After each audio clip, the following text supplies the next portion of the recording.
I'm excited for this. So good morning, everyone. How y'all doing? I ain't been live on IG in a minute. TikTok has been taking up my time, but you Man, know, they've been not treating everybody so fairly. So I had to come back and show some love over here. So once again, y'all don't know who I am. I am Drake or Mr. D713 with Everything Culture, the podcast for all cultures, a podcast for the purpose. Our mission statement comes to the words of Dr. Martin Luther King Jr., and that is he believes that men hate each other because they fear each other. They fear each other because they don't know each other, and they don't know each other because of segregation, and because of segregation we have miscommunication. So we come together for a segment called The Makings of You, and it's a deep dive on our guests. We get to know them on a little bit more of an intimate and personal level. And then they come back on our show and we have a conversation. But this is like a strong intro to get to know their point of view, their upbringing, lifestyles, and mindset on a few things. And overall, it's a good time, man. Today, this morning, this afternoon, this evening, whenever you listen to this is the makings of Joe. The joy of children laughing around you. These are the makings of you. It is true, the makings of you. So we'll get right into it. So Joe, how you doing this morning? I'm good. Another day for me. Okay? And we love that. We love it. Yes. I put on my good wig for you today. Ooh. I had to Ooh. slap her on real quick. Turn her to the side, flat iron her. Give her a little life. Can we get one of these? Can we get one ahead? Stiff well. Okay. Stiff well. We love it. Okay. So, once again, this is the earliest makings of you. So, yeah. Man, thank you for coming on. Thank you for, joining us. You've listened to the makings of you before, correct? Mm-hmm. Very much. Okay. So I like sitting up here listening to getting into other people's background without asking so many questions from a distance. You know what I'm saying? I like that. And leave that up. I appreciate it. It's something I do. I actually, this is, I don't know what number we're on, but we're heading into season 4. Hey, can't deal. And we're about to get into, a little bit some more touchy topics and sensitive subjects, but it's something we all need because hearing from us is what matters. I can't do this without the people. I can't do this without y'all. So everyone, stay tuned, buckle up, stay strapped, and let's get into the makings of Joe. So, Joe, who are you? Who am I? My real name is Navadia Brooks. I am born and raised from Atlanta, Georgia. I'm 30 years old. I'm a single mom. So, yeah, I'm a podcast host myself. So, yeah, I think that's it, right? Or do you want me to do my regular, intro? Because I can do that too. Just open-ended. However you want to answer that. This is your thing right here. This is your show. Well, good morning, good evening, good afternoon. Holla for $1, strip for a tip. This is your girl, Joe. And this is a collaboration episode. This is all shit and everything culture. That's me. Hey, y'all. Love it. Okay. So, on to our next question. How would you describe your culture? Honestly, I would describe my culture very, very, very, very much Atlanta. I'm old school Atlanta. Like when I order my chicken wings, it's 10-piece, mild or hot, lemon pepper sprinkle. My fries need to be fresh, extra crispy, extra wet. Like that's who I am. I'm a part of the city. You know what I'm saying? Being from Atlanta and having Atlanta culture, you make sure that you want everybody to win. So when people sit up here and they talk so bad about Atlanta culture or the people from Atlanta that have the culture, those aren't people that's from Atlanta. No. Okay. It's people like me, you know what I'm saying, that stay in the background. We kind of distance ourselves, and we done had kids, everywhere else, you know what I'm saying? Like, that's just kind of what it is. So my culture is definitely Atlanta bound, the Atlantean way of life. That's me. Okay. Okay. I think you knocked out a few questions with that. I appreciate that. All right. You know, I learned. So if I'm from the South. This is for the show. I don't do this on a regular day basis. When I'm walking around. But question I have here. So how old are you? I am 30. I'm 30 years old. Dirty 30. What's your sign? I'm a Leo. All day, every day. July 24th. Oh, you early. I got to rock with you with the 30th. So, I am the beginning of the Mohegans, okay? Leo Nation is not. People don't understand. Leos are really we're some really nice people. Like, people get us mixed up with Leos. They be lying. I think you're talking about somebody else talking Leo. They full of themselves. I'm like, who am I supposed to be full of then? I'm full of the Lord and me. That's all I need right there. Exactly. What do you mean? Right. I think you're mistaking me for somebody else, Gotta be. Okay. Rolling to our next one. How would you define your childhood and upbringing? My childhood was shitty. I had some good moments. You know what I'm saying? Had some good moments. Had some bad moments. But growing up and being 30, after a certain time point and moment, you forget about a lot of the good shit, and it's overcompensated by the bad shit. So it's kind of like, was my childhood really good? I started to question myself. But I understand. It is what it is. It's my life. Hey, and this is the Making the Joke. Ain't nobody else can tell your story other than you. So thank you for being with us today. So going to our next one. What were the roles of your parents coming up or your caregivers? My creator, she kind of gave me the bark. You know what I'm saying? You know how a lot of people be like, oh, that little dog gonna bark, but it ain't gonna bite. She gave me the bark and the bite. I refuse to use the bite because of the simple fact the bite will get me in trouble. The bite will get me in a lot of trouble. My adoptive mom, she actually raised me for the remainder of my life, and she did good. She kind of gave me the world don't give a fuck about you. You know what I'm saying? So you gotta give a fuck about you enough to not care about what everybody else thinking, not care what others' opinions about you are. Like, that's, I had the luxury of having two figures. Far as my father go, we haven't really communicated much. My father didn't get the opportunity to be that father that he planned on being. So we still communicate from here and on. Every now and then I have to correct him on some things because now I'm an adult. And I feel like these are the things, like I have to sit up here and create these boundaries, and I have to sit up here and let you know that, yes, maybe you were a shitty parent, but now you have an opportunity to be a better grandparent, which is way easier than being a parent. So that was my life. How is that correcting an adult? Being an adult and have to correct your elders, what is that like?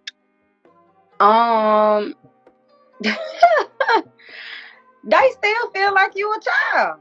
Like, at the end of the day, regardless of anything that's going on in your life, you could be 40, 50, 60, 70. You're still a child. Like, and I have to let them know, like, yeah, I probably live in my mama's house. And, yeah, I got kids. But, hello, I popped out these human beings. So, I mean, I'm entitled to an opinion about something that's going on in my life or their life, or I'm entitled to that.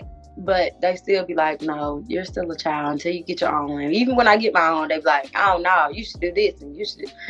they don't know. I will say that over the course of these last couple of years, the establishment of adults now or my age that have actually, set these boundaries and stuff, it's being validated. Like, the adults are kind of like backing up, like, oh, okay, you want your space, or oh, okay, I get it, I ain't trying to hear it, whatever. With all this COVID and stuff going on, especially, so it's kind of like it's a battle between the age groups. Oh, we're gonna talk about that more in the future. So I appreciate you for sharing that. Okay. Yes. Do you have any siblings? Ooh. So I'm the oldest by my mother and my creator, but my creator, she actually had a younger son and a younger daughter that I kind of grew up with. And my biological father, he had a son and a daughter. They both had kids at the same time, which was abundantly freaking odd. But yeah, 2 younger sisters, 2 younger brothers. I've never met my father's daughter, but I've met my father's son. So me and him, we cool. We kind of sort of have to make a relationship, even though we never grew up together, type situation. Yeah. As far as my creator's children, we do not speak. Even though, you know what I'm saying, I potty trained them, I raised them for a couple of years of my life. We don't communicate. The things that I've done for them haven't really been acknowledged, or it stands for anything for them. But hey, I can't dwell on the past. I just gotta keep it moving. That's what I understand. Thank you for sharing. Thank you for sharing with us. Yeah. So, in your journey in life, how do you feel about your education so far? I feel like my education, honestly, I've gotten a high school diploma. So at 30 years old, I haven't really received any other credentials.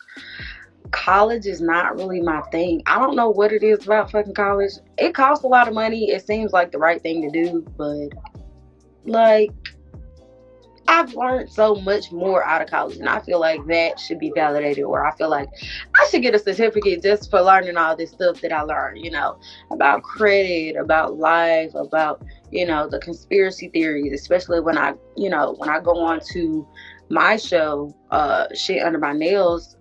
I do my actual research. I don't just sit here and just be talking like a lot of people do. I just kind of, go into detail. Let me compare these 2 articles. Let me do this. Let me do that. And I feel like that should be a certificate within itself. But you know how the world is. You got to have some type of big ass diploma behind you outside of a high school diploma to validate your education. So, you know how that is. No, and I appreciate that, for real. And that's why I asked that question. When I asked what's your thought on your education so far, it's not only your education within the American curriculum, but overall in life, your experience, what you learn from your day to day. So I appreciate you going into the detail with us about that. Okay, coming up. Did you have any chores in your household? Did I? My kids will never understand. They have hella luxury right there by not having to do anything. I will say that I took on a lot of different chores at the age of 7, which I know is kind of young. I was ironing clothes. I was washing clothes. I was washing dishes. I didn't physically start like tampering with the stove until maybe I was like about 11 or 12. Cooking dinner for everybody, making sure, my sister and brother, their clothes were out, vacuuming, cleaning the bath. Like, I did that from the age of 7 to 30. I'm still doing it, and I got kids. I be telling folks, when you have kids, you can allow them to do that, but this kids generation, they so dang on lazy. I be like, all right, we gonna get up Saturday morning. It's time for everybody to clean up. They be looking at me stupid. I be like, no. Hey, I hear them. I hear them up. They up. They in their room playing video games. Ain't nobody touched nothing. Not a vacuum cleaner. They brushed their teeth, washed their face, and made their bed up. If that. And I have to remind them of that. And I'm like, Lord Jesus. Woo! I'm feeling the pain. I find hilarious. I was talking to my homeboy, and I asked him about my godson. So we were Mm-hmm. talking about, we were latchkey kids. I think that's what you call it. Mm-hmm. We had, like, so that's a question. That's a question I can follow up. When did you receive a key to the house, like coming home? When will you have access coming home and with no parental supervision? I was still, I guess you could say I was still in elementary school because technically, at that time point in moment, I was riding a school bus. No, I was riding a daycare bus. So the daycare would pick us up from the house, have us there at the daycare. We would eat our breakfast there. We would go to school. They would drop us off at school, pick us back up from school, feed us like a snack, do our homework, and then they would take us home. So I was able to, you know what I'm saying, key and get in or whatever. Sometimes my parents were there, sometimes they weren't. But yeah, I was pretty young. Yeah, I was pretty young. I ain't even gonna lie. I don't know why they felt like I was responsible enough to do that, but hey, I was a different type of kid, you know? I think we all, well, many of us were. I know I asked my partner, like, man, do you feel comfortable? Like, I'm a guy's son to be home by himself. He was like, man, I don't feel comfortable with him using the toaster by himself. I was like, guys, man. Y'all gotta ease up. Y'all gotta trust these kids a little bit more. But I digress, But we are in different cultures, and that's why we're here for every time culture. So, how were you disciplined growing up? Oh, I feel like the discipline that I've had in my life definitely made me a different type of parent. I try my hardest. I will say that I've always been brought up to be, what did they say? Spare the rod, spoil the child. Like, I used to get whoopings with belts, with switches, and I got house shoes thrown at me. I have been put outside my house, butt booty bone ass naked. I done got put out my room. You know what I'm saying? And had to sleep on the floor in a sleeping bag. Like, yeah, I was one of them kids that used to get into shit. Like, I get into some shit. I'm always in trouble. I'm always getting something taken away from me. My hardest, honestly, even though I went through all of that as punishment, the hardest punishment, honestly, that I've ever had was the moment that my creator took my music. I don't know what it is about music in general, but it turns me into somebody that I'm normally not on the everyday basis. So if I'm mad, the music will make me happy. If I'm sad, the music will make me just mellow. If I'm angry, the music will make me a certain type of way. Sometimes the music will turn me to a sexual being that I'm not used to being, right, on a regular day basis. So when she figured out that even though she took the TV, the cell phone in there and whooped me and did all these other things, it was nothing like taking my music away. I felt like I was dying. I was an emotional kid at 13. I was so emotional. I'm talking about I'm listening to Pink and I'm having to myself. You know what I'm saying? That was me. I was emotional. I was going through something. I felt like the world was going to end because she wanted to take my music. So that was like, for me, that was like the worst punishment in the world. Like, you took my music. That's bad. Like, that's kind of how these kids act when you take their phone away from them. Yeah, like even now as an adult, I cannot, if I don't pay my cell phone bill, all right, cool, my phone is off. As long as I can connect Wi-Fi or listen to some type of music, I don't even give a fuck about about the cell phone. Like, it's just kind of like, oh, okay, well, I'll get to it when I get to it. As long as I got my music, I don't care about nothing else. Okay, so music is one of your love languages. It's one of your core elements, Joe. Yes. Okay. Thank you. All right, jumping into our next question. What were and what are your beliefs? Oh, that's a good question. For a long time, honestly, I've always believed that there was a heaven or a higher being and there was never hell. Because I used to be like, if God created this earth to be the middle ground, it seems more bad stuff is happening than good. You know what I'm saying? So I feel like this is a mixture on this earth, this physical land that we walk. It is a mixture of heaven and hell together, because there are some shit that happen good and there are a lot of shit that happen bad, but it's like a balance between each other. A lot of people, when I've had major conversations about religion, they'll specifically tell me, like, there's no way that you could believe in heaven and a higher power and not believe in hell. And I'm like, I can't believe in hell because it's so much hell that happens here that the fact that it's supposed to be under us or beneath us, it keeps rising up a lot on the everyday basis. So I grew up in a Baptist home. So I went to, you know what I'm saying, I went to Bible study on Wednesday. I ain't even gonna cap. I don't remember the entire Bible. I don't remember all of the verses. I remember there's a slight verse in Leviathan.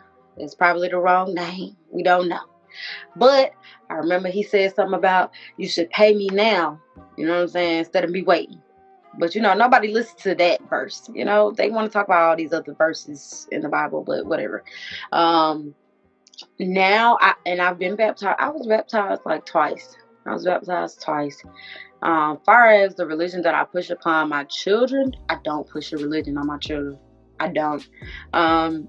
Being younger and having to be forced to do this and not really having the ability to question it, kind of fucked me up a lot. Because it's like, all right, well, God put us here. Why are we suffering? We're the most valuable people in the world. We're African Americans. We got the most beautiful skin. We got this going on. We got that going on. We're the high value player when it comes to this life game. Why would he put us through X, Y, and Z? You know what I'm saying? And to sit up here and even ask why, you're questioning God. We have a problem. But as I got older, I definitely got into more of a spiritual side. So I do deal with the spirituals a lot closer than actually sitting down reading my Bible as much as I used to. So I'll say that. I know that was a lot. Like, No.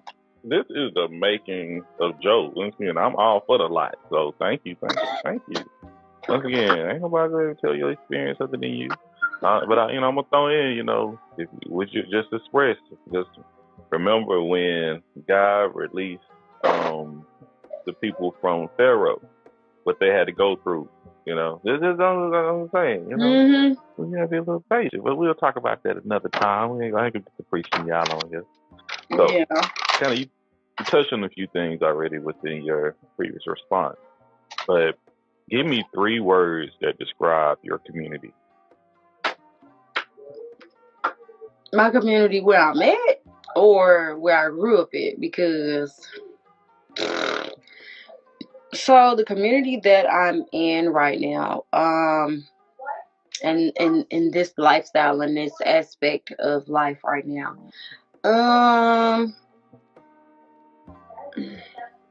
it's very separated. It's very every man for himself type situation. It's very much non-communication, like, you know what I'm saying? That's kind of what it is now. Back then, the community that I grew up in, like, it was, when they say it takes a village to raise a child, that's exactly what it was back then. Because and my nickname a long time ago was actually Booty. So to sit up here and have your neighbor, Miss Hazel, because I remember she still lived there now, to have Miss Hazel yell down the street, "Booty, your mama wants you to come home," like, you can't get that here in this neighborhood. You know what I'm saying? Gotcha. You can't get that aspect of family togetherness. Like, if we have a barbecue, everybody in the neighborhood is invited. It's a tight knit community. Like, we sit up here, we communicate, we have some type of fun. You get to play your loud music. Everybody is watching your kid, even if you're not there. You know what I'm saying? You can't do that now. So back then, I feel like it was way better than it is now. So with COVID and everything, I feel like COVID is definitely hindering the togetherness of the entire community. But That's the difference between the two. Like, it could be better. And you keep listening to the Making of You and Everything Culture, you'll see I really do subscribe to that thought process. So, our next question for you: who has been the biggest influence in your life?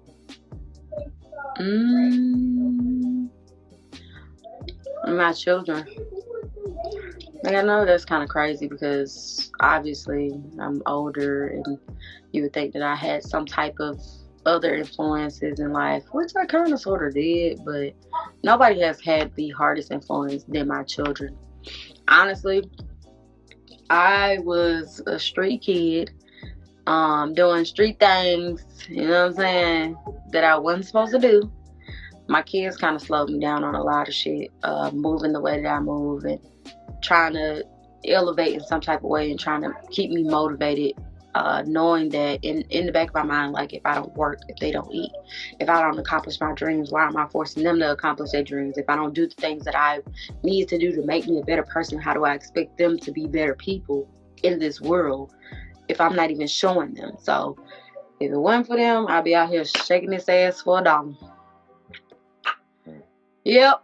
Well, I'd be out here. Shout out to the kids either way. Live your life how you want to live your life. But shout out to the kiddos.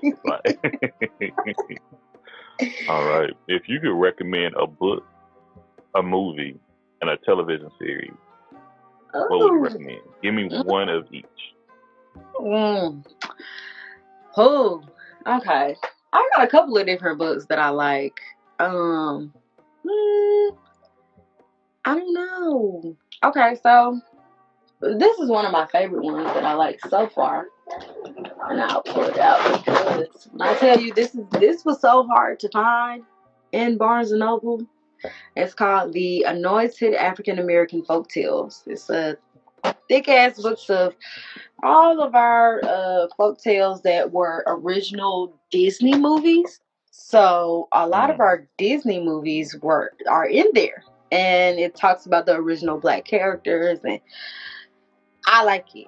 A couple of other ones that I'm reading right now, honestly: Generational Wealth, 48 Laws of Power, The Pale White Horse. Those are things that I'm kind of like reading now. I'm actually waiting for like 3 more books to come this week. Even though I like to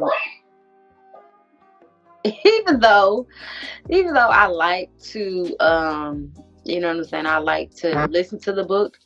That kind of didn't work out for me, or like reading it on a little Kindle or a little tablet or something. That kind of didn't work out for me. Physical books aren't my thing, so I like to order them and have them come to the house, and kind of that is what it is. Now, as far as a TV show I would recommend, I watch a lot of TV, so that's a good one. Queens, I think, is a good one. I like the dynamic of having an actual girl group and seeing what the music industry does to them, how they generate them as some type of music machine without incorporating their actual feelings and whatever beef that they have with each other. You know what I'm saying? Because even when you sit up here and you get women together, people fail to realize that women are very emotional. That's why you can't have too many of us around at one time with so many different personalities. I would take maybe 3 at a time. Just 3 at a time. You know what I'm saying? I feel like that's a good one. One that kind of like motivated me and makes me, I love watching it all the time, regardless of anything. I love watching The Parkers. I will go back on Netflix and start it from the beginning, like no ifs, ands, or buts about it. Like, yeah, I love it. Far as a movie, movies for me, if I had to get into it, and it's really crazy because I don't even have these tapes anymore, and I wish I could. Wayne's World has always been my thing. I love Wayne's World. I love, what's the other movie? White Chicks. It's one of my favorite movies that I would be like, we watching this.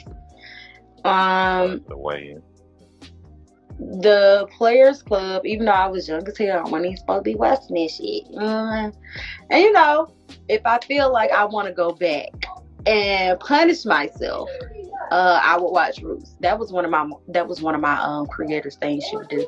If I would get in trouble too, she would force me to watch Roots, and I would have ultimate nightmares. But I still like watching it because it helps me realize that this is where I came from. Like, this is what it is, you know? Absolutely understand. Absolutely. And thank you for sharing. So let me see if I come back. You know, you had numerous books from 48 Laws of Power to the Anointed African American Folktales or African Folktales. African American. Yeah. Then we went to the series. No, and the series where I know the main one that caught my attention was one you had the rock. What was the one with the women and the it's called Queens. It's a show that's on ABC. Queens. It's got Brittany, Eve, the chick from 3LW. Well, she got thrown out of 3LW, and some little. Is it the one with the gap in the list? No, the dark skin one. You know, the dark skin one. The history of 3LW is so crazy. Like, y'all really out here shunning her because of her brown skin, and look at her now. She done been the major character in Power. Now she's another major character on this TV show, and she's working with some of the, the top artists that y'all could never work with. Y'all could never work with Even. You could never work with Brandy. Y'all never did. You know what I'm saying? So, shout out to the brown girls out there. We love y'all. Okay, shout out to the brown girls. Then then you got us with the Parkers, and then your movies Wayne's World, and kind of Roots that you'll recommend. You'll recommend it, but for certain reasons. But hey, we taking it in. Yeah. Okay. And what was the other thing? And White Chick. Gotcha. Okay. Jumping to our next question. If you can call three people, any three people on this earth, not on this earth, whatever the case may be, just to have a conversation with, who would those three people be?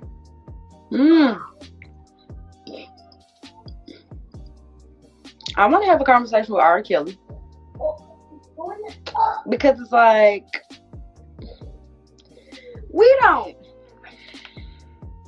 SA is a difficult situation to kind of like get into, but you be want to know, like, what was going through your head? Like, did you come on now? Like, you really, you know what I'm saying? Like, you can keep it a buck with me. I would be like, yeah, sister, your mama had me like, come on now, tell me the deal. I would want to get one of those type of situations. Another person would be definitely Prince. In my household, my creator was a fan and still forever fan of Prince and Jay-Z. So that was kind of like my household to a T. Prince, what people fail to realize about Prince though, as I got older, I kind of like looked into everything as far as his lifestyle go. This man was a motherfucking musician. He was a genius to a T. You sit back and get this man got his master's before he passed away. He was entitled into a lot more money than what was given to him and his folks. You know what I'm saying? One more person. My creator's husband. I would want to have a conversation with him. That's somebody that I cannot have a conversation with, but I will one day, hopefully, when all this is over and everybody comes to their senses. Now, you know what? Fuck that. No cap. The lady who sat there and said that she lied about Emmett Till, I want to talk to her. I know she dead and gone, but I would want to talk to her. She's still alive. Is she? Yeah, man. So the thing with her, I forget her name. We talked about her maybe about 2 years ago. Right. She admitted that she lied. None of that was real. She admitted because she thought she was about to die. She did not die. And that's why a lot of us are still pushing, like, lock her ass up.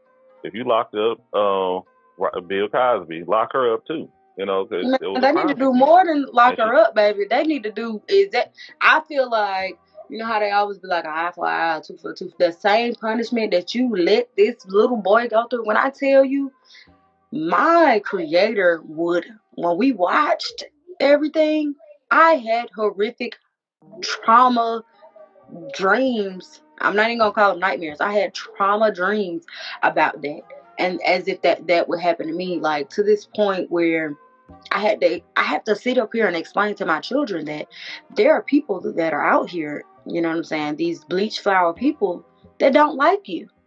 They don't like you because of your brown skin. It don't matter that you're a woman, that you're a man. It don't matter if you got a bunch of tattoos. It don't matter if you got locks. It don't matter about none of that. It's your skin.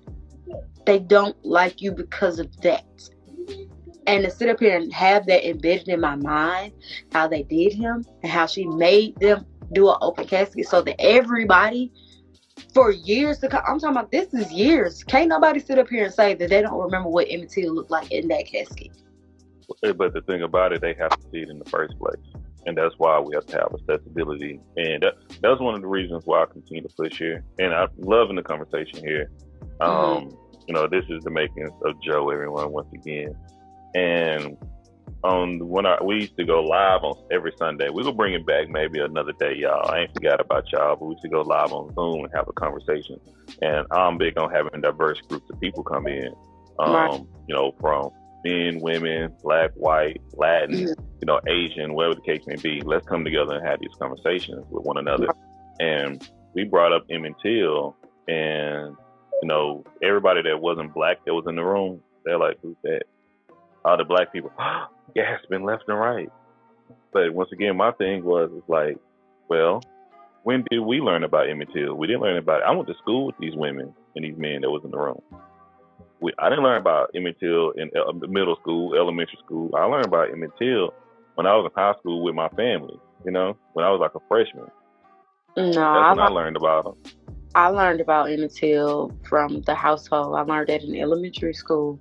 I remember exactly what he looked like in the casket. I remember what you know what I'm saying? Like it's just like embedded. Until we share that with people, until people because some people don't want to see it. But just like with you, with some of the things that you share, even with Roots, we were kind of pushed to see it, and that's kind of what I'm doing with here on Everything Culture.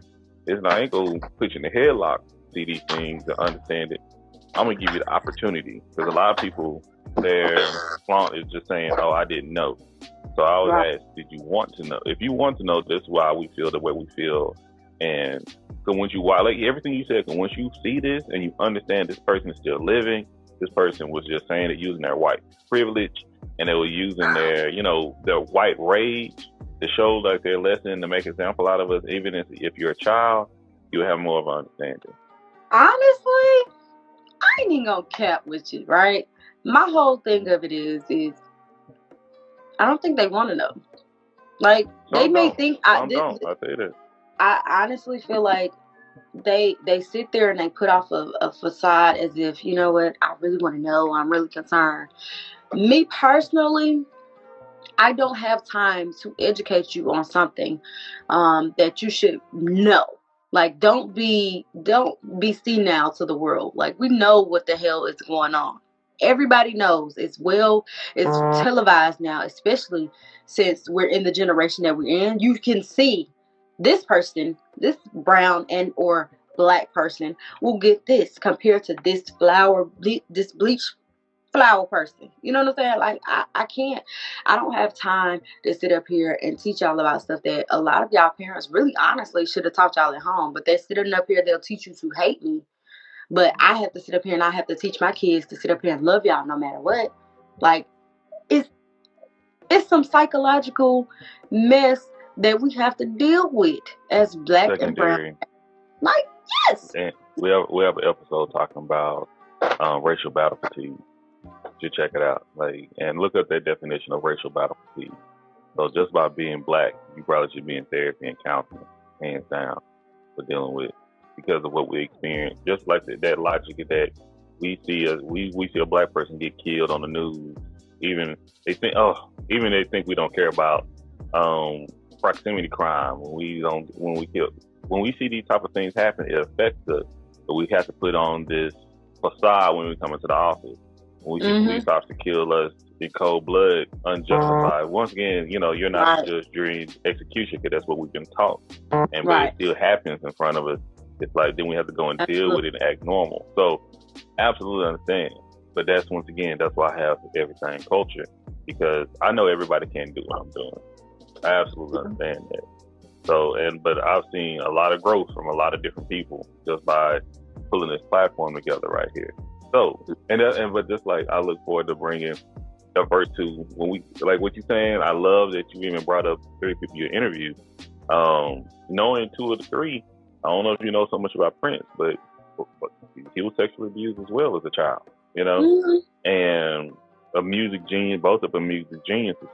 Thank you. So it's just to that point of like, man, I would love to sit down and talk to this man, because the same reason you said, why? How did you get here? What put you in this position to behave these ways? If you listen to Prince music, you listen to his B-side, the stuff they don't put on the radio and all that. Like I listen to Prince almost every single day. That's on my playlist. Like I got his discography, and I don't like some of the songs he got on there. I'm like, ugh. Yeah. That sister did what to you, sir? Like it was what's so crazy is I realized that something had happened to him even before I actually did the full research, because the fact that he had so much love for his mother compared to his father, and he had both parents in the household, it was some shit going on there. You know what I'm saying? Like, let's sit back and look at this. Let's kind of, you know what I'm saying?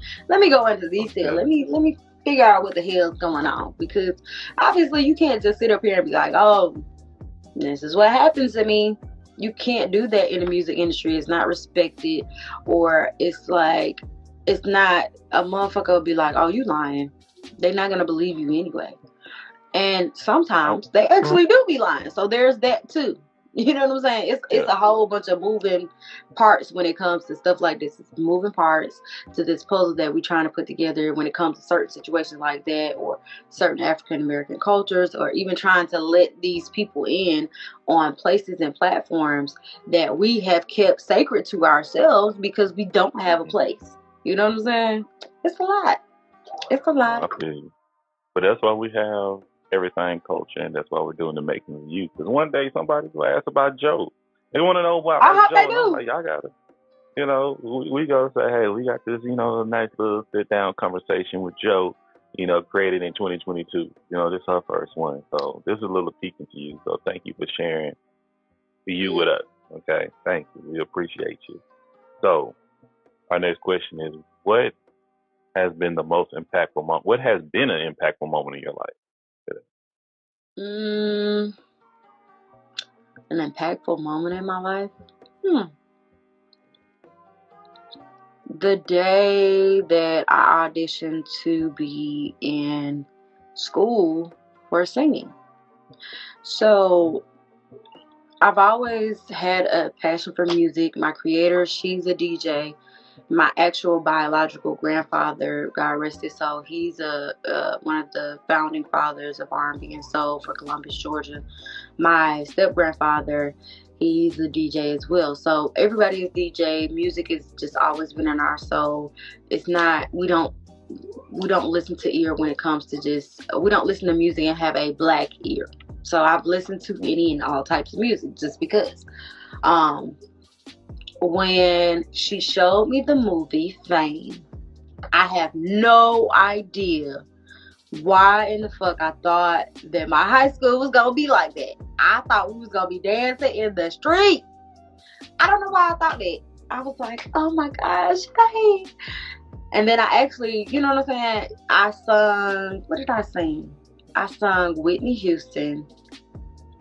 I believe the children are our future. Teach them well and let them lead the way.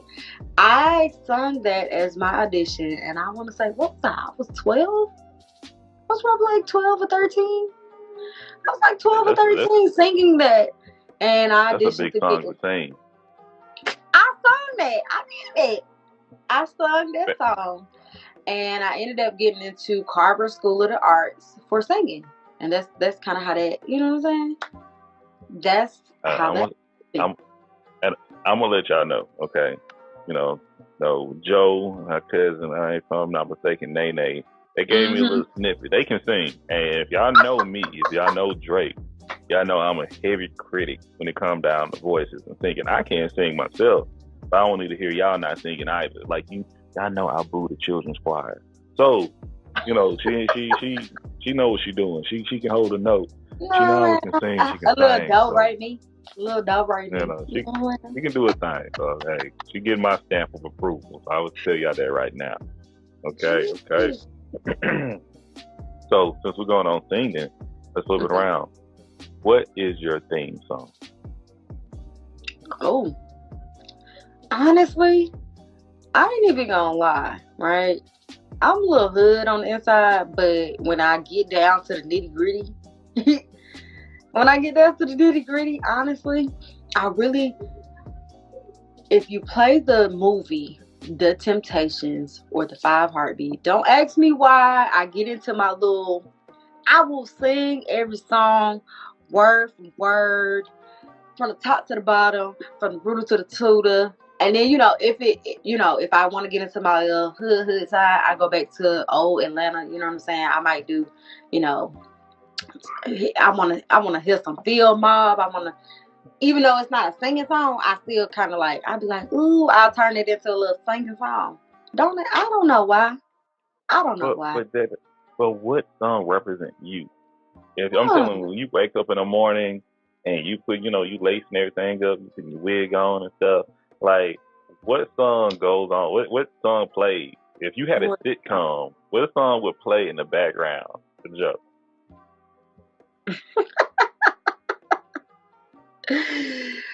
International Player. That would be my theme song.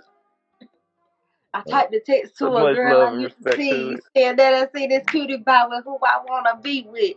And I apologize if this message gets you down and I CC'd every girl that I CC around town. You know what I'm saying? That's me. Oh, no. Absolutely. That's like, man, I can't believe that song. I knew when I first heard that.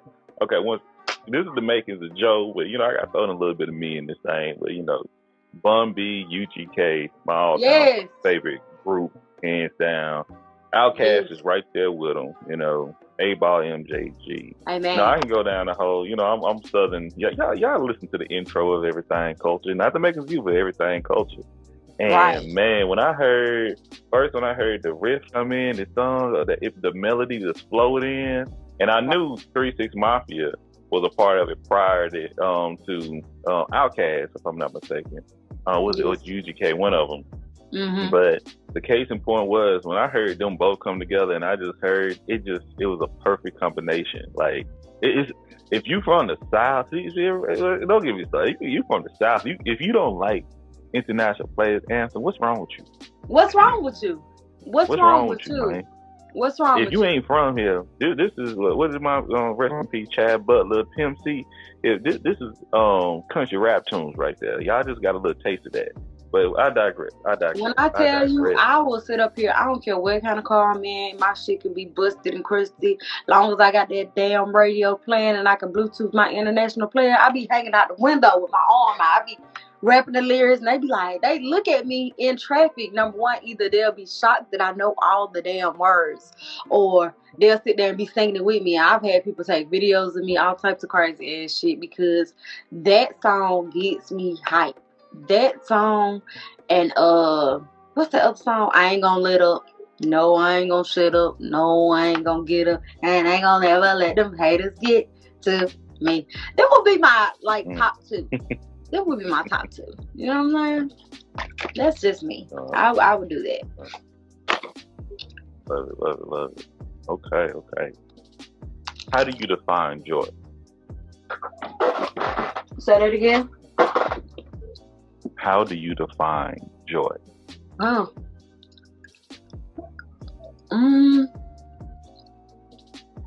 Honestly, I haven't reached it yet. I want to sit up here and be I want to take the pureness of happiness and the pureness of excitement and bring it together and create joy, but it doesn't happen like that for me in my life. Like, I know that when I sit here and I go to bed at night, I'm content. I haven't found the peaks of joy, happiness, and excitement put together, or I might have one on one day and one on the next day. I don't really feel like I've hit joy yet. Not yet. I feel like I'm slowly approaching that part of my life. But I don't think I can sit here and be like, you know what, this is what joy is. I feel it. You know what I'm saying? I haven't felt it yet. I'm not there. I ain't gonna sit up here and cap. I'm not gonna lie to you. And I appreciate it. Yeah, ain't no reason to lie to me. That's my own. You ain't got to Ain't lie no to reason kick to lie it. to me. You ain't got You to feel lie me? to kick it.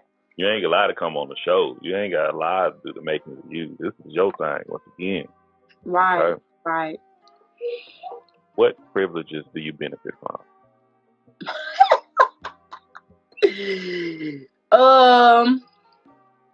When I put this wig on and I draw these eyebrows on, I get pretty privileged. Pretty privileged. People be feeling like pretty privilege is not a thing. It really is. Honestly, I can give you a prime example. One day my truck broke down on the side of the road, and I literally was just like, I was standing outside my truck. I had on heels. My body is of shape of a woman. You know what I'm saying? You can't buy this. You know what I'm saying? And I didn't have my wig on. I got a nice little shortcut, whatever. I'm walking, I'm lifting up my hood, I'm just like, oh my gosh, I'm about to cry because this my truck, this my baby, this my other baby, along with my 2 children. So I'm just real sad and emotional. Ain't nobody stop their cars, ain't nobody say nothing, ain't nobody look at me and tell me it's a killer. I don't look, they ain't say nothing. I ended up calling one of my friends, and he was like, oh, okay, I'm on my way. When I knew he was on the way, let me put this wig back on. Soon as I put that wig back on, when I tell you, people was like, oh, get back in your car and make sure you lock the doors. Is there anyone coming for you? And hello, this wig has gotten me through some things. This is pretty privileged. Can you catch me outside the house when I ain't got no hair? I probably ain't drew my eyebrows on. I probably ain't got no lashes on. Nobody is going to pay me any attention. That's the crazy part. Unless I lost weight or I had my shapewear on, they probably would pay me attention. But outside of that, they would never. I'm just a regular day. I'm just another bitch. I'm just another one out there in the streets. Just all in honestly opinion. But I wish I did have them privileges. I wish I did. I want them. The Lord bless me with them. Okay. All right. And what areas in your life do you believe you need to heal? Oh. Areas in my life that I honestly feel like I need to heal is I need to heal my past traumas. A lot of things that I've went through, I just kind of sort of gotten to a point in my life where I'm just like, you know what, I'm just not going to deal with it. I'm going to just keep it moving and throw it to the back of my mind, because guess what, if I sit up here and I open my heart up, or I sit down and communicate with a therapist about everything, I don't feel like that's going to heal me. I don't feel like that's going to do what it needs to do. Like, I have to go through an entire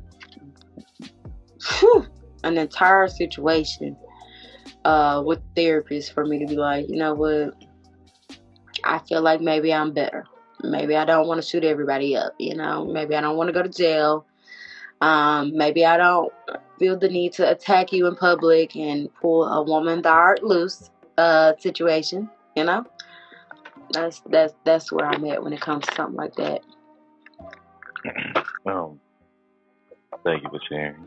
The 3 things of everything culture what we support here is Jesus, therapy, and counseling.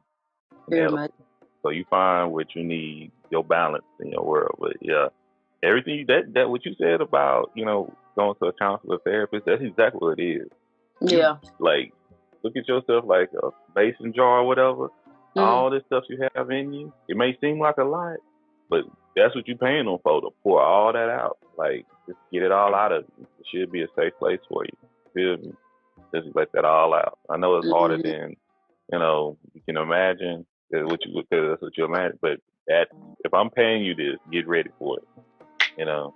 Yeah, very much so. Once again, we have services we always support. We have a team of counselors and therapists that we collaborate with. So sometimes if you need something, and there are people of color as well.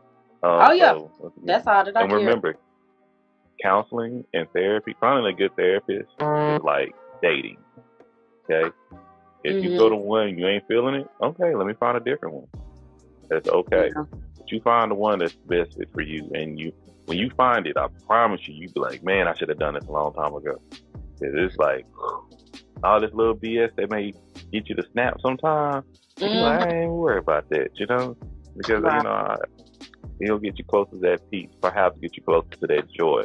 You feel me? But once again, we back with the makings of Joe, y'all. Okay. So, in your life, when did you realize you were different? All my life. You know how silly it was, like, all my life I had to fight. Yeah, my entire life. I've always known that I was different. I always known that I was destined for something great. Even as a kid, watching my creator and my stepfather have plethora of businesses, that in my mind, I just kind of was like, I don't never want to work for nobody.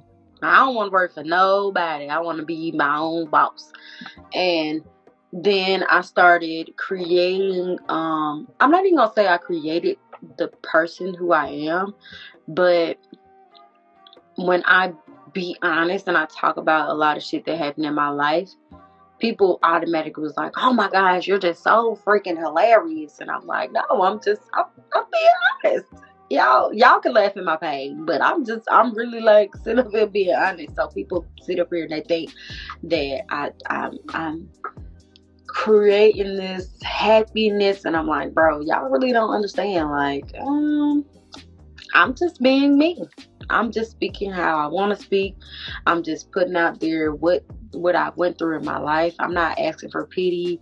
I'm really not asking for the laughs, but I mean, obviously people think I'm funny as hell because I just kind of say what the fuck I want to say. But, it is what it is. Like, I've always known that I was something special and something great.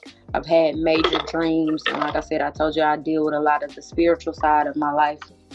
And a lot of things I've seen in my dreams, because I guess you could say I'm a foreseer. I see a lot of good things in my life, but a lot of things that are stopping me from getting there is a lot of past trauma, a lot of different things that don't need to, that's basically stopping me from being the person that I'm destined to be, because it's already been written that I'm supposed to be this person that's the shit. Obviously, to sit up here and even with TikTok helping with that platform of me knowing that I'm supposed to be somewhere else, it helps a lot. Within a year time frame, I'm not even gonna say a year, I'll say 6 months. Within 6 months, I was able to go from 1,000 of followers to 22.2k followers. You know what I'm saying? And I'm almost at 100k in likes. For me, I feel like that's a good thing, because at this point, shit, I'm doing something that I like. I like to make people laugh unintentionally. You know what I'm saying? By being myself, by being me. So. Okay. Love it.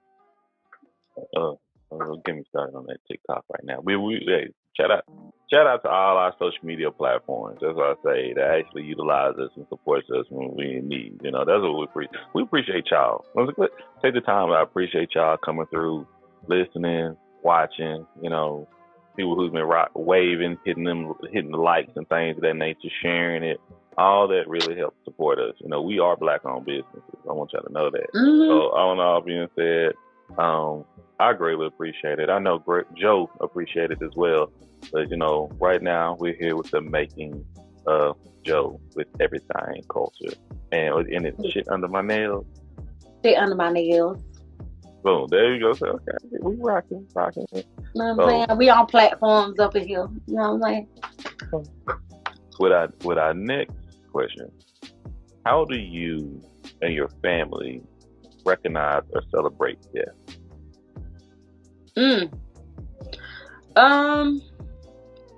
Well, honestly, to be honest, I want to say the last funeral that I went to was my adopted mother. Everybody called her mom or mama. Her name is, she was my great auntie, Mildred. She was actually the last funeral I went to physically because, for whatever reason, I did not, we drove her around the city of Columbus, Georgia. You know, Columbus is a real small, like, if you see one person, you probably know their kids. That type of situation is real small and close and tight knit. We drove her around the city. We went to her funeral plot. At the funeral, we were remembering certain things that she was saying. That whole situation was just crazy. That was honestly the last time that I celebrated anybody's death. Anybody outside of that, I haven't really communicated with. I kind of like cut ties with. I kind of didn't sit here and go back and forth with the situation of death. I kind of just, it's more so let me just put a cross on it and God bless their soul. With COVID definitely hindered a lot of, if I wanted to go to a physical funeral, I couldn't. If I wanted to go and check on somebody because they were physically sick, I couldn't. So, even my creator's mother, we haven't even communicated because I choose to not be vaccinated. It's a little scary to know that a vaccine is supposed to prevent something, and in the paperwork and details of that that vaccine, it specifically says on all the vaccines that if somebody else has it, you still will get it. So that kind of, let me just step the fuck back and just stay in my lane. All I can do is just give you a little cross over my face and God bless your soul, and I hope that it's better. I will say, far as my dad's mom, even though I met her, I want to say I met her when I was 17. She did pass away, but I didn't. Honestly, I couldn't cry because I didn't physically know her. Like, I remember her face, obviously, but I didn't physically know her, so I couldn't sit here and be like, I'm really sad that my grandmother passed away. I couldn't be sad because I really didn't know her. So these are the things that I go through. And get that call on out the way. There we go. Okay. And thank you for sharing what you can. Mm-hmm. Who do you trust?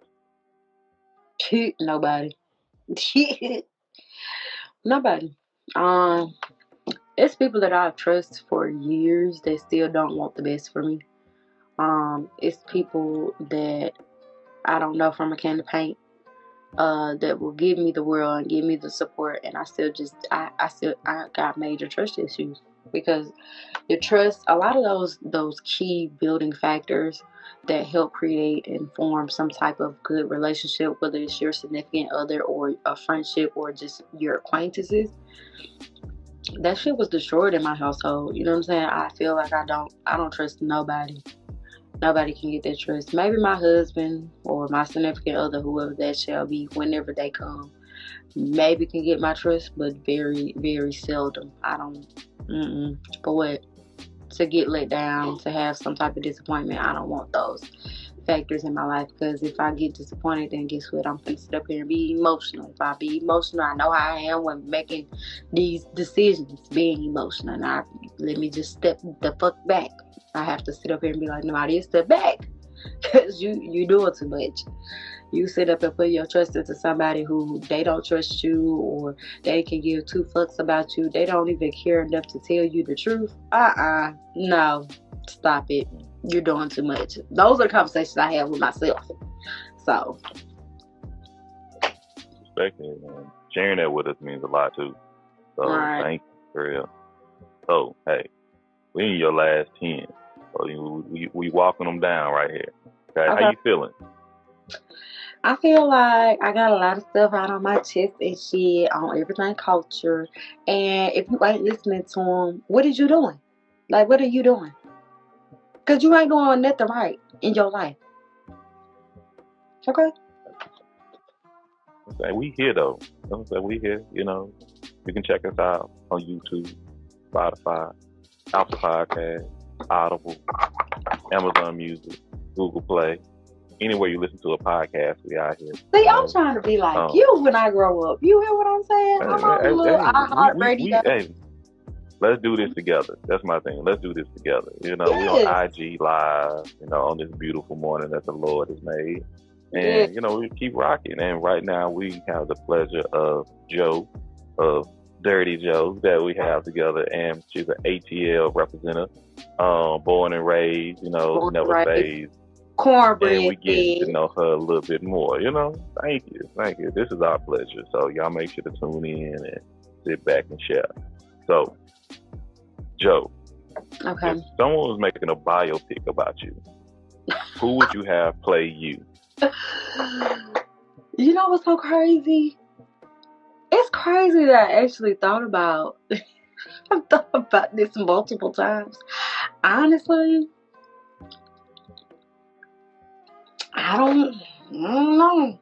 I thought about everybody because I actually sat back and thought about this one time. If I were to make a movie about my life, I thought about everybody's character but my own. Because I'm like, maybe I'll still be fine as wine at 40 and 50 and still be able to play myself as a teenager. But I got too much hips and butts, so I'm like, God damn, who the hell am I going to get to play me? I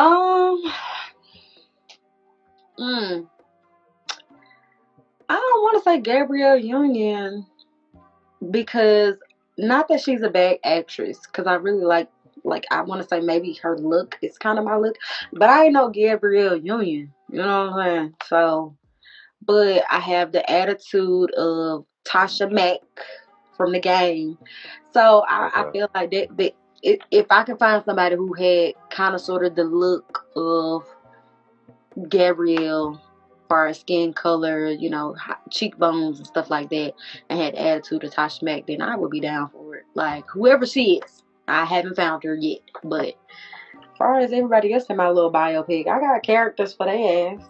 They don't know that. Give me some characters from your biopic. Let me know. Well, I don't know why. I feel like, you know, when I found out that my father, or the man who I called my father, was my stepfather, and I actually had dad out there, and I didn't know. Like, I would have dreams and stuff like, oh, okay, I wonder what my dad looked like. Is he a rich man? What he look like? I could be a celebrity's kid. Like, I was thinking about all that stuff, right? So I would have like little dreams and stuff of what my dad would look like. My dad, in my dreams, was Denzel Washington. So he would be, you know, coming down, hey Navadi, I'm your dad. Come home. You know what I'm saying? He would be my dream dad. And then my actual father, I feel like my real daddy, he can play himself. You know what I'm saying? Can't nobody play him. I love my daddy to death. Here's the thing. My daddy is cockeyed. And I'm a little cockeyed too. If I smile real hard, one of these eyes goes to the right. So I can't get you know what? Maybe Forrest Whitaker could play my daddy. The dude with the eye. Out of East Texas, Longview representative. Okay. He could play my daddy because, you know what I'm saying, that's just how my daddy is. He knows what he got going on in life. So it's not no secret. You know what I'm saying? I have it, my kids have it. A little lazy eye, you know what I'm saying? But I can look you straight in your eyes. So that's all that matters to me. Who else? I feel like what's the girl? Willow Smith. I feel like she would play my sister on my creator side because my sister is very emo. She's always changing her hair color. You know, maybe she might have to wear a little fat suit. You know what I'm saying? But she would play my little sister. My little brother would be, what's his name? LeBron's son. Four of LeBron's sons, I think, because he tall, slim, and he kind of remind me of my brother. So yeah, I kind of, when I tell you, I sat there and thought about these characters. Okay. Got it together. Okay. Mm-mm. All right. So, if you was wealthy, I mean, beyond the means of money is not an issue for nothing in life. Not Right. for you, anybody close to you, whatever the case may be. But you had to keep one job, one occupation. What would it be?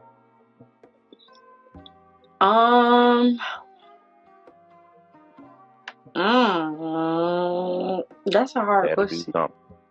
That's a hard question because okay, so me, being the person that I am, honestly, I love doing shit under my nails. I love podcasting. That's like, it makes me feel good on the inside. I don't know. It fills my heart. Like, actually sitting up here doing the research, recording, editing. If I had the time and all my bills were paid and I didn't really have to worry about my kids, they were well taken care of, podcasting would be something that I do. But also with the money that I make from podcasting, I like to help people. So I have another company. It's called House of Hustle because where do you learn to hustle? You only learn that in the home. And I wanted that to be a nonprofit organization, but I actually wanted it to end up being some type of studio that helped people, young kids, understand that you don't have to just be a doctor, a lawyer, and all this other stuff. The regular shit. It's so many other avenues of number one income and pleasure in this entertainment industry that people fail to realize. You don't have to sit up here and sing and rap just to get the fulfillment in life. So I felt like I wanted to do that as well. But if it had to be between them two, I wouldn't be able to pick. If it was those two, that would be it for me. Like, I wouldn't do nothing else. I would do nothing else in life, honestly. Love it. I love it. Same passions, I would say. I'm right there with you. Right there with you. Right. Okay. When was the last time you cried? I schedule these cry sessions with myself every couple of days in the shower. I try to, make a tear come out or two, because honestly, I really don't be having time to cry. Like, the shit that I want to cry about, I don't have the tears to cry about. So I have to make something up in my mind. And I know that sounds very fucking crazy, but goddamn, when I tell you, I've had people, even my daughter's dad, me and him, we're the closest. And he'll be like, yeah, you must be about to finna come on your period because you're crying and you're being extra emotional. Like, I know it's about time for that thing to come. I just need you to just, you know what I'm saying? I just need you to chill out for a second and just go ahead and do your thing. But most of the time, ever since I became a parent, yes, I mostly cry in the shower, and I try to do it like once every 3 days. I try. I really do. I be trying to look to come out. More and more I'm hearing you talk, more and more I'm like, man, Joe, I'm just gonna throw you some therapists out there. You can, I'm just gonna toss them. Just like, if you feel bored, I need a couple of free sessions. I need a couple of free sessions for therapy. Hey, that one free session may be life changing. All I'm saying. I need that.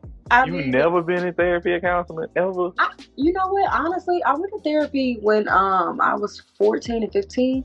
But my adoptive mom, she actually was just like, you know what? You just need to pray.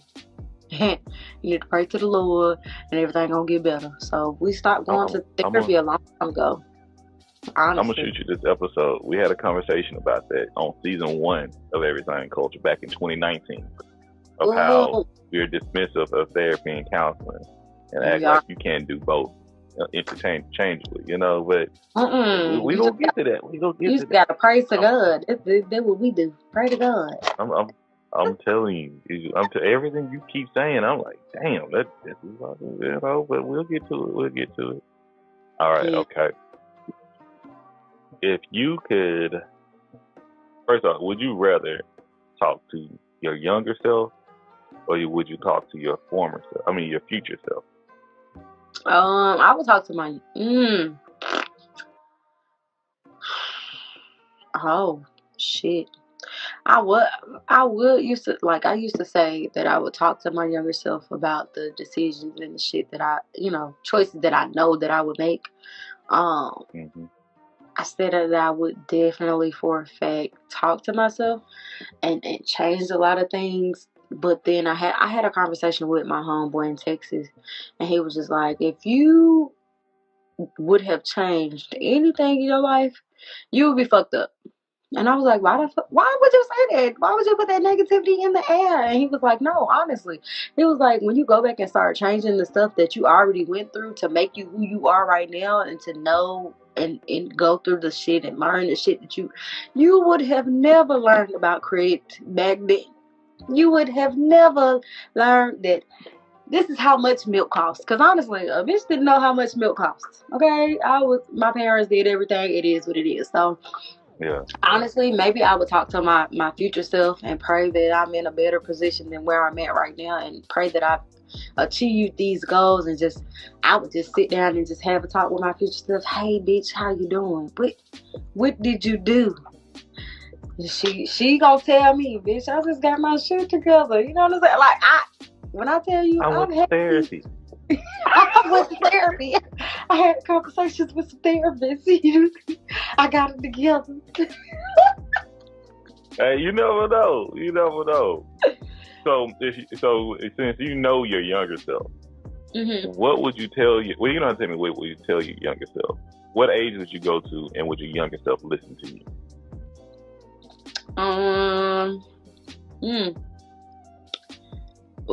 So I guess when I was 17 or 18, I had did some young dumb shit. You know how you're young, you do dumb stuff. The dumb stuff I wouldn't stop myself from doing to get put at my creator's house, because I got put out of my adopted mom's house. I had to go to my creator's house, and when my creator put me out, she put me out at a homeless shelter. I went to the Covenant House of Georgia. And I met my daughter's dad at the Covington House of Georgia. I would talk to that Nevada, because I actually fucked up. I fucked up my daughter's dad. I fucked up his mental state. As a woman, I realized that there are a lot of things that we gotta take accountability for. I was not doing the right things. I did not say a lot of right things. I didn't, you know what I'm saying? I didn't move the way that I should have moved. Not realizing what true love was. Because that man loved me back then. He tolerated me now. But, you know what I'm saying? He did. He loved me back then. I'm talking about that love where I want to shout it to the world. We rode the bus back then. We was on MARTA because it was smarter back then. And he would yell on the bus and the train, I love this woman, I love this girl. You know what I'm saying? And I didn't receive it the way that I should have. And because I didn't receive it the way that I should have, I kind of like fucked up his mindset of who he is as a person and what he likes and how he deals with certain things. And if I could go back and talk to that Nevada, I feel like that would slightly change a lot of different things currently. Like, maybe we would still be together. Maybe those two kids would really be by him and not by nobody else. But, you know, young, dumb, and full of cum. This is what the fuck you gotta deal with, right? Now, I want to ask a question. This look, usually I don't do this on the makings of anybody, but have you ever talked to him about that? Like, what this conversation we're having right here? Honestly, would you send this to him? You feel me, Maurice? Do you feel me, Maurice? Gross. Do you feel me, brother? You feel me? You know what? Honestly, I've had conversations, even on my own platform on Shit Under My Nails. I've had conversations with my co-host. Shout out to Ecstasy Box. Go follow her on Instagram. But my co-host, me and her, we've had conversations about my daughter's dad, and I do genuinely love him. I got love for him. You know what I'm saying? Like, that's my dog. And if anybody hurt them, I will break their face. That's how I feel. You know what I'm saying? He knows that, but honestly, when you go to prison or when you go to jail, everything around you, time stops. And people think that, yeah, you serving a life sentence or you serving X amount of time, that everything around you is still going. But if you get locked up at the age of 16, 17, 18, 19, 20, you're still 20 in there. Mm-hmm. So when you get out, it's just like you're still rehashing these things and you're still remembering all the bad shit that I've done. You know what I'm saying? So it's more of that situation. I don't feel like he's fully forgiven me. He's telling me all the time that I helped him learn some things, but honestly, he's not trying to get back with me no time. It never. I think he cares and about it's not about getting back with you. Just like, because coming from another male, I'm a man, okay? Right. Hearing that from someone that may have done me wrong, or I may have ill will, or I may be hurt from. Hearing their point of view, and actually, that's how that when guys be joking like, can a woman apologize? That's like what guys be seeking right there. It's like that for him, but once again, if you can't tell it to him directly, send this to him. I would make this nice and pretty. Send this to a clip to him and see how he behave. This may be life changing for him, believe it or not. You never know. See, you know what I will tell you is a lot of the things that me and him, we've had conversations about this, about how I deceived him and a lot of other things. And I told him, I apologize, but the difference between women and men, what people don't understand, is when a man does wrong to a woman, he apologizes, and a female is just like, that's it, that's all you got. But when we fuck up and we do be like, okay, my bad, I apologize. Because my creator always told me, never say sorry, always apologize, because you're not a sorry person. So when I sit up here and be like, okay, I apologize, now get over it, that's not right. And that's what me and him actually went through. Like, he will pull it out. 10 years, it happened 10 years ago, and he's still snatching me to this day. No, you really did X, Y, Z to me, and you hurt me. You made me feel this type of way, and I sit here and be like, okay, I apologize. What you want me to do? And that's not my place to allow him to heal the way that he needs to heal, or how long it takes for him to heal. You know what I'm saying? So he know I apologize. I done fucked up a lot. I done did that man dirty. You hear what I'm saying? I'm talking about Atlanta dirty. So he knows that I fully 100% wholeheartedly apologize.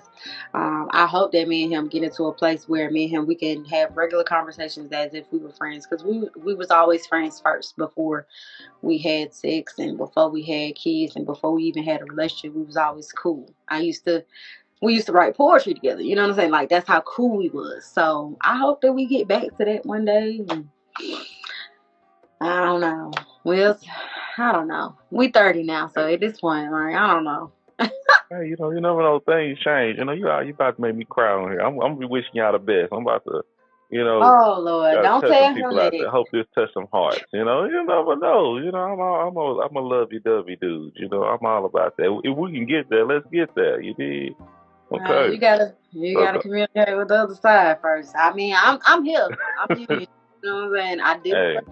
It's a two-way street. It's a two-way street, though. But we gonna have to talk about this. This is we back to you.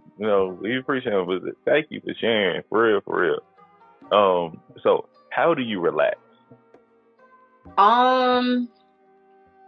Before I just stopped doing all of this, probably I would eat an edible, smoke me a Black and Mild, get a tattoo, or drink a little drink.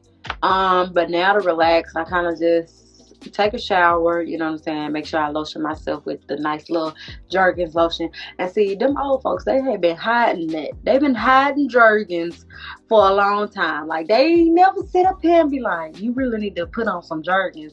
Yeah. So since I've been wearing Jergens, I kind of like, rub my feet, and I get my ass in the bed and I be on chill. Might put on some Parkers, you know what I'm saying? I might watch one of the new little shows they release on Netflix, that type of situation. That kind of keep me mellow.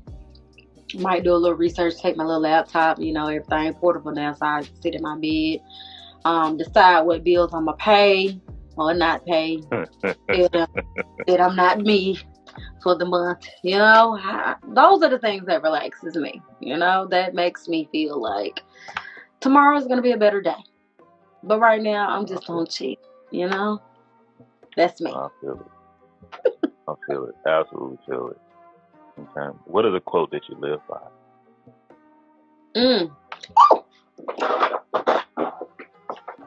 You ready, y'all?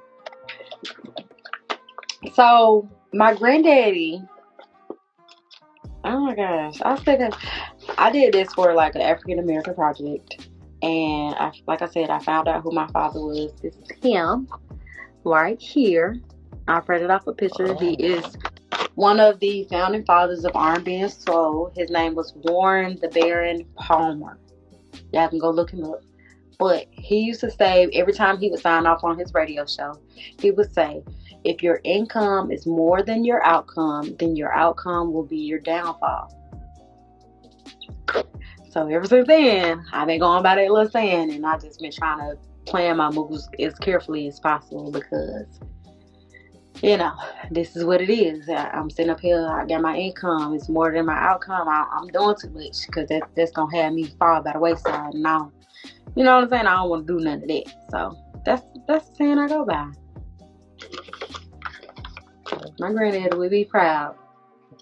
So, hey, that's how you live a legacy right there. Yeah. You know, I would say some of the most complimenting things is when I have my mentees and people I touch in life. Say legit a quote. Something I told them when they were younger, and they live by now. Like Mr. Drake, he always told me this, and I'm like, me? Wow. I'm just not even about, but you listen. That's the biggest thing. I'm like, if you listen, that's all you can say. You not just hear it, but to listen means a lot. Right. It means a whole lot. Okay. This is, y'all know what time it is. This is my favorite question, y'all. So, it's your last meal. I'm gonna go out with the raw. I don't know how you gonna do it, okay? But you got this. Anything you can eat, anything you want, okay? Anything you want. What would be your last meal, and who would prepare it for you? Okay. I used to think about this a lot because when I was on Shit Under My Nails, sometimes in October, I do Murder, Mystery, and Mayhem.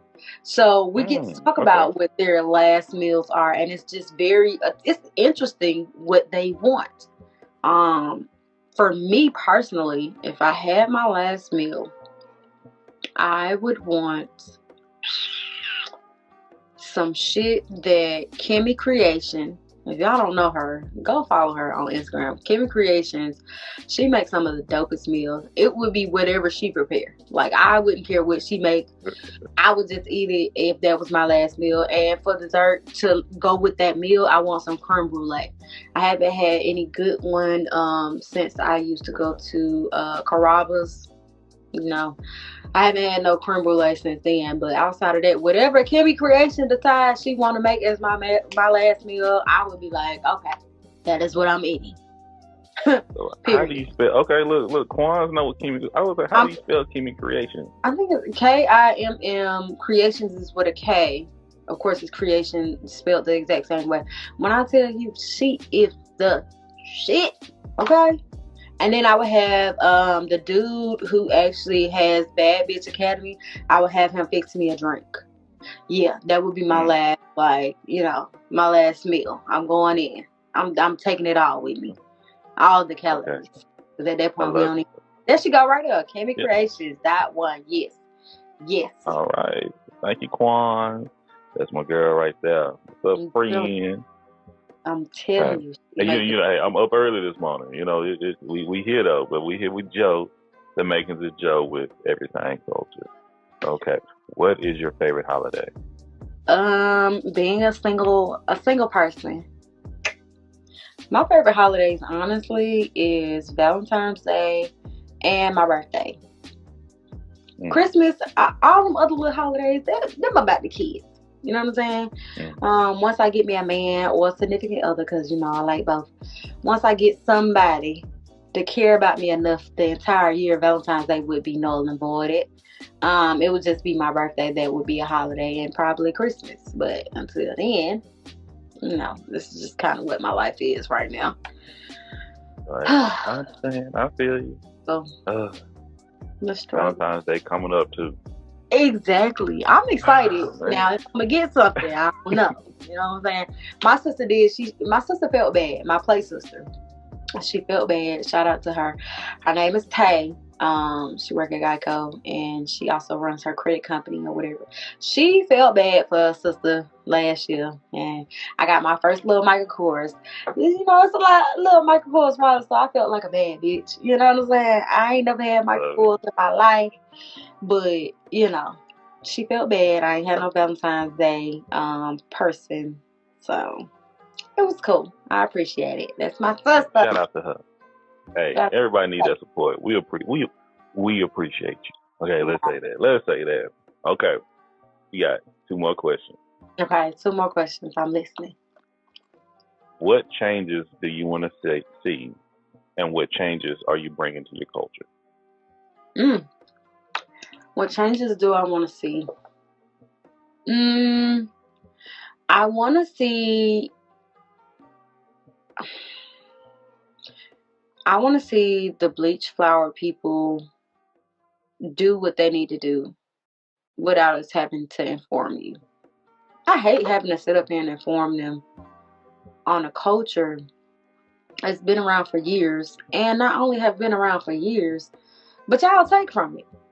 You know what I'm saying? That's one thing I would just kind of like bring to the culture, like it. Because we were raised to always kind of like we're raised to love everybody regardless of the situation. So since we love it so much and bring y'all in, I want y'all to be okay with being told you got this from us. You didn't create this, we did. You are not the wave, you are the shore. We are the wave. We created this. We made this. You know what I'm saying? I want African Americans to get the credit that's due to them. You know what I'm saying? Why not? I want to get credit for them box braids that y'all called whatever the fuck y'all called it when Kim Kardashian wore it. Them is box braids. Them is cornrows. Okay? I want us to get the credit that's due to us. We work hard. We create so much. Let's get that respect with the credit too. That's all a homeboy is asking for. That's all I want in life. Give me a little credit. You know, this is what I created. Give it to me. Give me my flowers. Shit, I'm gonna end up being like Snoop Dogg. I want to thank me for being me. I want to thank for me not letting me down. Like that's how I'm gonna be in a minute. Like, I feel it. Okay. Last question. How would you want people to remember you, Joe? I want people to remember me by knowing that I was this funny person. I never let the bad things in my life kind of like keep me down. That I was emotional sometimes. That I'm very supportive of any and everything that everybody has done. I want them to know that I'm going to hunt them even in the afterworld. I will, because if you ain't got some shit together, I want you to remember that I'm always around and I got your back. So I'm going to push your ass and you ain't even going to know it. I want them to be like, you know what? That's Navadia. That's Joe. That's her crazy ass around and about. You know? I don't know. That's about all I can think of that I want them to remember me by. I hope that, you know, I'll play back this interview and be like, that damn Navadia. That damn Joe. Her crazy ass. You know? She spoke on but once again, this is the makings of you. You know, that's what it's all about. I already got a couple people that like they want to come back on. They want to do it again because of things and change in life. They got a new perspective on things. So, and I respect that too. You know, so when I look forward to having our number, someone that comes back, a number 2, another Makings of You part 2. You know, a point 2. Right. But at this time, you know, the thing I got to say is thank you. You know, I've appreciated this full conversation, man. let you know I don't get up this early for everybody. You know, I know I you woke up earlier don't. than you. I woke up earlier than I usually wake up to go to work. So I'm like, ugh. And like, I appreciate you giving me that 15-minute leeway because I'm like, Lord, baby, but I only put water in my tummy so far. You know, I feel healthy already today. So go ahead and Look, give me a workout in. But this has been an absolute pleasure. You know, I really do appreciate the time that we spent, and I appreciate the people that came in. You know, show love.